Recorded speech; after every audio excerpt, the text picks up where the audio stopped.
Thanks, everybody. I'd like to reintroduce Geof Syphers, who's going to talk about lessons learned.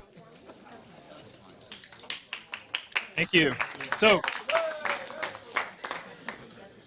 think this is my third duty of the day. So, if you get sick of me, just big hook, wave me off.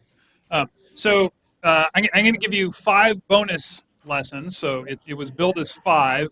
We're going to do a top 10 because Arnie Soul, who was Deputy Secretary of California for a while, told me in the 90s there's either 3 or 10 in a list. There are never 5.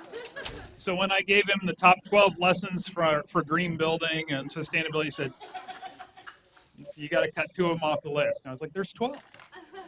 So here's your 10. So the first one, use a picture.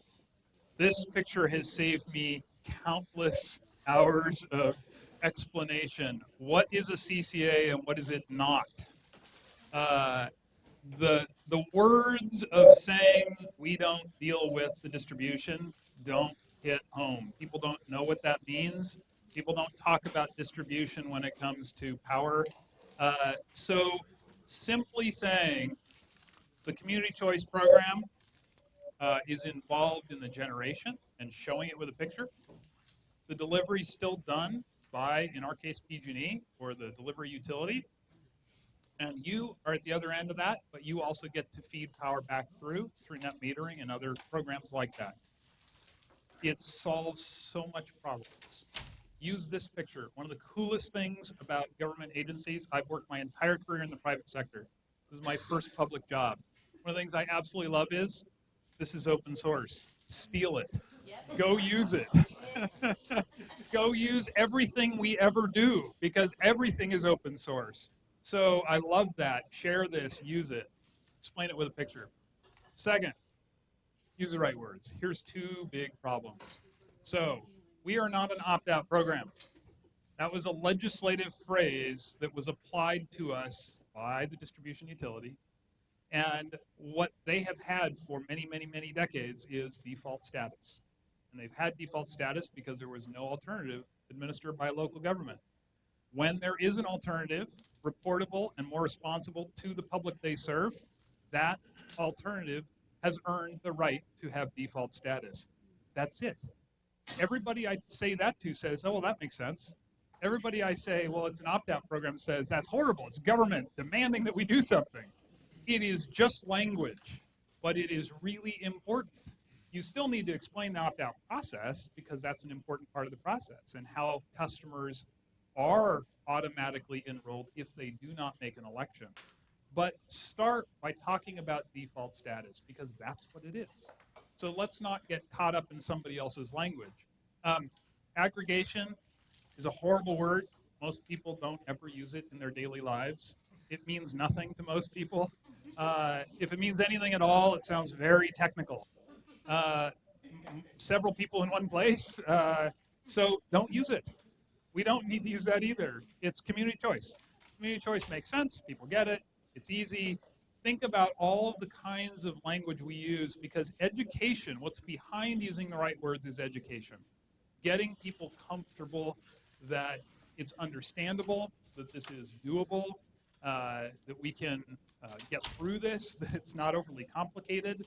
Make sure that when something difficult comes up, you learn the answers. So that leads to the hard questions. We get lots of hard questions. What is a REC? How exactly do you buy power? What is hedging? That sounds risky. Lots of hard questions. I love this one. And every time somebody asks it, I actually have started handing out chocolate now because they deserve an award for asking the right question. I am in your program. I buy power through, let's say it's our 100% local renewable program called Evergreen. But my next door neighbor is with PG&E. But I can see the wire connecting us. I think we're getting the same stuff. First thing to do is say, you're absolutely right. You're absolutely right. You're getting exactly the same stuff. But that's not the point. The point of buying electricity is not the electricity. All electricity is clean. The electricity isn't the problem, it's the generator. The generator's the problem. And the generator only runs if you pay them. So now we're starting to learn how to explain something that's really complicated, but it could be simple. I'm paying a fossil generator to run, or I'm paying a clean power generator to run. The electricity they make is identical. Electrons actually cannot be distinguished in a laboratory. It is impossible to tag an electron with a green mark. You can't do it. A little bit of humor, but a deep understanding and an appreciation for the real question, or the question behind the question. I would encourage you to learn these answers. I would encourage you to go deep. What is a REC? What is an unbundled renewable energy credit? Are you really producing a benefit if you buy wind power from Texas, but you don't deliver the power? That's an unbundled renewable energy credit. Learn that. It's a very interesting answer that took me 6 months to figure out. There are all kinds of questions like that that will come up. What are the real risks that I know Steve Shoup's going to talk about some of the risks. And I think I want to encourage you to honor those kind of questions, because as soon as we honor them, when somebody asks them, it dispels all of the heat out of the argument. If somebody says, are there risks? And you say, yes, absolutely. And you pause. And then you go into the risks. It honors the question. It honors the fact that they had a legitimate concern. When we're marketing the idea of community choice, let's not oversell it. Let's sell it as a responsible practice, but with all of the information there, but in a package that people can get. I've already mentioned this, that PG&E is very clean to begin with. Don't overdo this. At our table, I was suggesting aim for 1% lower rates. It's lower. Don't worry about beating them by 20%. It's really hard to do that, but it's pretty achievable to beat them by 1 or 2. And don't try to beat their greenhouse gas emissions by all that much. They've got a great portfolio when it comes to greenhouse gas itself, but beat it by enough. Make sure that you're beating it by enough that when the actuals come in at the end of the year, remember, forecast is different than actual. We're in a drought. Who knows what the hydropower deliveries are going to look like for PG&E this year? I don't. I can bet they're lower than forecast, but I can't tell you what they'll be. So make sure there's a little bit of buffer there so that you will end up beating their number if that's the key for your program. But make sure that you set an achievable goal. You can always make it stronger, but as a public agency, can you make it weaker? Probably not. That's going to be really hard for the public to swallow if you've made a promise and then you back up from the promise. Better to promise less and do better in the future. So here's one. We talked about planning. I want to take a minute for this. We started tracking metrics. One of our metrics was greenhouse gas emissions per kilowatt hour. It seemed like a really good metric for a while until we started realizing, but kind of doesn't recognize fuel switching. If I convince somebody to fuel switch from gasoline to electric vehicle, we ought to take some benefit for that. And that means total emissions from all electricity might be the wrong metric too. Because if total emissions from electricity went up by 10%, but gasoline went down by 30%, we're ahead. Which metrics we choose matter a whole hell of a lot, and the state of California has gotten in a lot of trouble with energy metrics like how much kilowatt hours per square foot a residence should be allowed to consume in Title 24. That's horrible, bogus metric, because the bigger your house is, the better it looks. A 10,000 square foot house looks amazing. They're starting to fix that in recent versions of the code. For decades, we had this code where the bigger your house was, the better you looked. VMT, vehicle miles traveled, really bad metric if you're trying to look at climate issues. Vehicle miles traveled doesn't recognize fuel-efficient vehicles or electric vehicles or the impact and wear and tear of emergency and the right that we all have and the responsibility to pay for that. The metrics in the power industry are no different. So make sure as you think about metrics, you think about 2 layers. What are you trying to achieve? And then what are you really trying to achieve behind that? And when I say that, we start by saying things in our Joint Powers Authority like build more renewable energy. Why? Building more renewable energy doesn't help the climate, doesn't help our economy necessarily. It might if we turned off a fossil fuel contract and if we use local labor. Okay, those were the goals. Make sure you track those goals. The real goals were turn off fossil fuel contracts, don't buy so much fossil power, make sure you use local labor, make sure you have local benefits going back into your economy. That's your actual goal. Your tool was build more renewable energy. That's one tool in your toolkit. But don't confuse the tool with the goal. Setting out a plan to build 100 megawatts of solar might be good for your area politically, because it might be the big, bold goal that you need to organize around. It might really not be. It might be the kind of goal that if you can't figure out how to do it in the timeline you said you would, everybody calls you a failure and says, oh, we can't do this. It might also constrain you. What if you see 100 megawatts that you want to build over the hill in the next county, and it turns out it's a killer opportunity for 15 bucks less a megawatt hour, saving you enormous amounts of money so that you can then come back and put solar on every school in your district for free? Why would you preclude that? So one of the things I want to encourage you to think about is really looking at which arrows are you wanting to track? Which directions are you trying to go in? But not necessarily hard coding any of that yet. Don't necessarily start out with too strong of a plan, because the power market changes every hour. The power market is unfolding. Pricing changes every several minutes. We don't even get price holds from our supplier that last any duration of time anymore. They literally give us a price and we say yes or no, because a price hold is expensive. Energy storage is changing. EVs are changing. So many things are emerging. So don't get too wed to a plan. Keeping supply simple is really key too. So one of the things that we've decided is not to have 30 or 40 or 50 sources.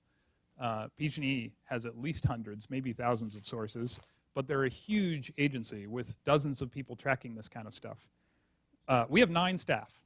Our whole agency has 9 staff. We'll probably grow to the huge size of maybe 12, 13, 14 people someday. And one of the things that is allowing us to understand our suppliers is having a fairly small number of sources, but they're diverse.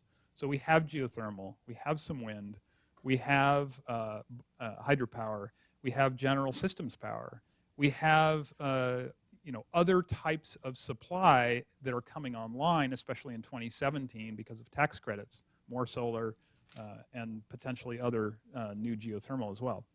And all of that is helping us manage things. Power contracts are really complicated. Having just a very small number of supply agreements that you use, I would say in that, let's say it was 4 standard contracts, that would include a feed-in tariff. So we've probably got a long-term renewable type contract, we've got a feed-in tariff, and we might have what's called the WSPP and the EEI master for our general supply portfolio. And we might set up standard master agreements with several major suppliers so that we can get competitive bidding, and but use the standard contract. What that does is it means if you've got a committee, and you certainly will have a board, that has to approve certain thresholds of contracts, it means that when you bring them a supply contract, all you are bringing them is changes from standard. I know this is common practice in some places and some agencies, but what that means is your entire contract might say it's standard, but with this 1 or 2 pages of adjustments based on the negotiations with the supplier. Far shortening the burden of any politician or any of their staff in reviewing that arrangement, and making it possible for them to do their due diligence so that they feel comfortable. It really helps. Programs can wait. I had a lot of talk about how important programs are, because they are. Turns out reducing fossil, one of the best ways of doing it is reducing load. And programs are a great way to get there. But that second bullet, I mean it. We have had way too many failures of utility programs, as I mentioned earlier, but I think the idea of a taco truck dance party home retrofit, which was tossed out in a staff meeting in jest, we all laughed, ha, ha, ha. And then about 20 minutes later, I was like, you know what? We should do that. I'm serious. Think about what the failure of a utility program is. The failure is a failure of imagination. It's boring. It's complicated. It's inaccessible. It uses terms like return on investment, or even worse is payback. Oh my God, payback. Don't ever use the word payback. That's for the godfather of soul alone. He can have that. Nobody else gets that word. Think about how to make this fun. Have a party, a block party. Have a DJ, bring in a taco truck. Do a home retrofit while you're doing that. Have people sign up if they want one. Everyone will sign up. It's fun. And this idea is just ridiculous, but it probably would work, right? We haven't actually tried this yet. Here's another idea. Give away your best idea because it's open source. That's the cool part about a public agency is we just had this idea and I love it. I love it, and we're going to do something like that. I don't know if it's that, but it's going to be something like that. But give it away. Make other people do it and show you how to do it better, and then you learn from that. This seems obvious. Show people what a bill looks like. Turns out it's kind of key in education. Show them what's actually going to happen. You're no longer going to have one line item that says PG&E electric charges. You're going to have two line items. One says PG&E delivery charges. One says Sonoma Clean Power generation charges. That's pretty much it. Everything else that changes on the bill is the explanation of these two charges is now broken up into an extra page. Once you show somebody that and they see it's on PG&E letterhead and you say it's just one bill, it's the same bill you always got, it's coming from the same company, they just send us our part of the money and then we do our part of the business that way. It's so much simpler to show this than it is to say it. And I don't know why that is, but I think that visual kind of cueing is critical. This one, I think, is probably most important out of anything on here. So I come from the private sector, and one of my criteria of accepting this position was that the position would be called CEO, not general manager. And I did that because I want this to be run like a business as much as we possibly can, meaning nimble, meaning creative, meaning our staff meeting yesterday, we took every single person in our office, which is 9 people. It includes the assistants, it includes everybody at all levels, and we tested out our procurement plan with everyone. And everyone questioned it. Everyone. People who had no knowledge of the power industry whatsoever were asking the so-called dumb questions. Killer rates equals more participation equals more impact. Focus on rates, but don't worry about them being a lot below, just below. We have 11% opt-out rate because we started with low rates in PG&E. I'm convinced that one of the reasons why Sonoma County has been able to achieve better participation levels than Marin was because of how we started, not because of where we are now. Marin's doing as well as we are now. Their rates look great. So they're beating PG&E too, but how you start matters because that's first impression. It's when people are making all those decisions. It's when they're getting all that noticing. It's when they're really thinking about it and it's in the media. So I think, so we've got Constellation here. So we'll beat you up a little bit in the room and then we'll make it up later. Avoid a primary supplier. And Constellation started as our primary supplier and still is. But what we have learned is the security for so new public agency, no cash, no credit rating. How do you buy $100 million worth of power? You got to have something to put up. So what we put up is a secured account where all of our bill receipts flow into an account, and then our primary supplier has first cut at that money. That makes a lot of sense. One of the things we didn't learn until just recently is we needed to have an escrow officer apportion that money into any number of lockbox accounts, because then you can have any number of primary suppliers who all have equivalent security relative to their contract. So we're in the midst of getting that set up, but that changes the game because now we make sure that even if we have a preferred relationship with a supplier, that their numbers stay sharp and that they actually will give good pricing because they know there's a real alternative to what you're buying. The other thing that we learned is whether this is on staff or outside, I think is debatable. But hiring power industry experts who have done the kind of procurement you need is critical. This is not something I would argue somebody should learn on the job who is the senior person doing this. Have somebody work for that person and learn it with them. It is really helpful to have that. But don't give that job to somebody who has maybe only done retail procurement or anything outside of the wholesale power market. If they've only done direct access, I would argue that's not enough. This is a different game. It's got some similarities to direct access, but I would say wholesale power market procurement. We buy 11 different types of products that all are involved in the sale of electricity. At our table, I was mentioning some of them, and some of them have names you've probably never heard of.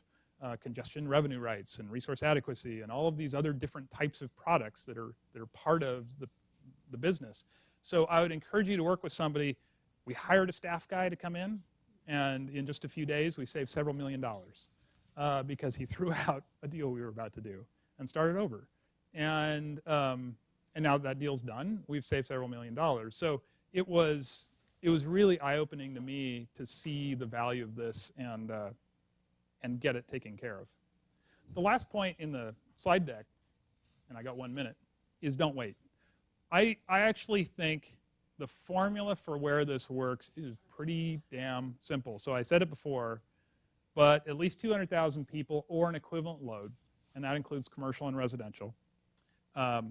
You'll get all of your net revenues in the summer 6 utility months, and then you will subsidize the winter 6 utility months in California if you're anything like Sonoma County. We use less power in Sonoma County in the winter, and our rates are lower. So what that means is we're in subsidy mode all winter, and we're collecting all summer. 200,000 people makes it work. Bigger is better to a point. One of the questions about expansion in my mind that's unanswered is when you're big enough that your board is unwieldy, decision-making's hard. When you're big enough that you no longer have a nexus to the decision-making around programs and feel like you have a voice around how program dollars are spent or which programs are deployed, I think that's a problem. And so we're starting that question very gradually. We're not talking about expansion yet beyond Sonoma County because we're not sure it makes sense yet. It might, and we certainly have an open mind about it, but we want to make sure those kinds of questions get answered. I think the other two key ingredients are really an interesting competition. And I think climate goals helps a lot because it's one of the things that you can deliver all of the time. You can always beat PG&E a bit on greenhouse gas emissions, but there is a scarcity, as our table was pointing out at lunch. This is not forever the same. If we had Alameda County and San Mateo, and if San Francisco got their program off the ground, and San Jose and a few others all happening at the same time, there would be no hydro for sale, none. There's not that much out there. So that's good in a way because that scarcity is what we're trying to produce so that we build more of the right kind of thing. That's kind of the point. But it's also problematic, which means it's not a slam dunk every time in each case. I think that's the formula, and I'll close there. Thank you.